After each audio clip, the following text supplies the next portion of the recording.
You ask Tiger to solve. This deals with linear equations with one unknown. The final result is x equals 16. Let's solve it step by step.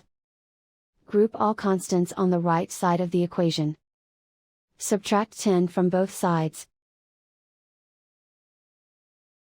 Simplify the arithmetic.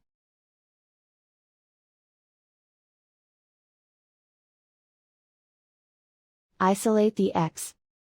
Multiply both sides by 4. Group like terms. Multiply the coefficients. Simplify the fraction. Simplify the arithmetic. And so the final result is x equals 16.